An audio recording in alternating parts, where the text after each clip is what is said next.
Hello everyone and welcome back to the channel. Guys, in a movement that has been sparking confusion and the political fire, one of the Southern California's most conservative cities has just been labeled something it has worked hard not to be a sanctuary city. But according to the local officials, that label is not just wrong, it's a serious mistake. So, today we dive into the surprising inclusion of Huntington Beach on the Department of Homeland Security's list of sanctuary jurisdictions and why the city's mayor is pushing back so hard. So, guys, I am Lakhan Tanwani, and this is your trusted source for the unfiltered news and political insight. So, let's dive into the details.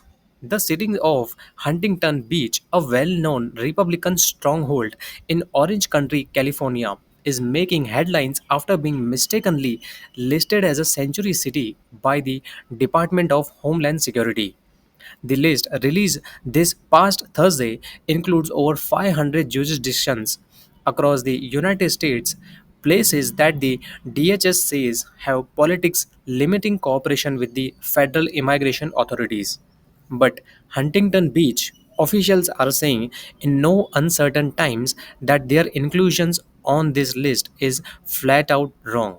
In a press release issued Friday, the city called the DHS designation a serious mistake and stressed that it does not reflect their actual legally adopted policy. In fact, back in the January 2025, the Huntington Beach City Council passed a law doing the exact opposite. They officially declared Huntington Beach a non-sanctuary city. Mayor Pat Burns made his frustration clear in the statement.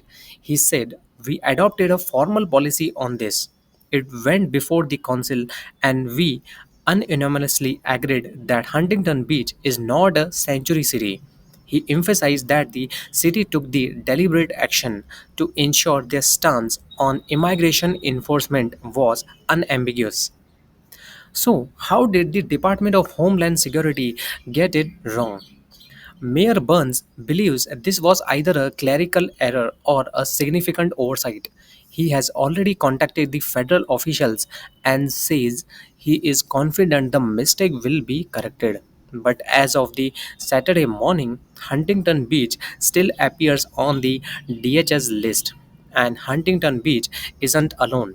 According to the city's statement, other jurisdictions have also been misidentified, including the major cities like the Baltimore and Las Vegas, as well as the California's Shasta Country. Oddly enough, Santa Ana, which is widely recognized as a sanctuary city and also located in the Orange Country, was not included on the Department of Homeland Security list. That twist only adds to the confusion and raises questions about how the federal government is compiling and weighting these designations. Are these political oversights, data entry error, or something more systematic? He is It's worth noting that the Huntington Beach is no stranger to the national attention, and not just because of the immigration. Earlier this year also, the city council made up entirely of the Republicans proposed installing a mega plaque at the Central Library to mark the city's 50th anniversary.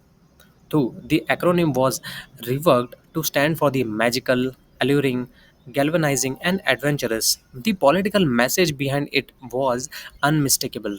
Critics called it a thinly veiled nod to Donald Trump's Make America Great Again campaign slogan. That proposal drew protests from the several residents, including former NFL punter Chris Clue, who was arrested after disrupting a city council meeting in February. But despite the controversy, the plaque was ultimately approved, with a few tweaks to its design and added the security measures. So, in a city that wears its political identity proudly and defiantly, being mislabeled as a sanctuary city is not just a bureaucratic error, it's a direct contradiction of its core values and official policy. So, guys, as of now, Huntington Beach remains on the Department of Homeland Security's sanctuary list, at least publicly. But if Mayor Pat Burns has his way, that mistake won't last much longer. Whether this is a simple error or a sign of deeper disconnect between the federal records and the local policy is something we will be watching closely. So, guys, what do you think on this? Let me know in the comments.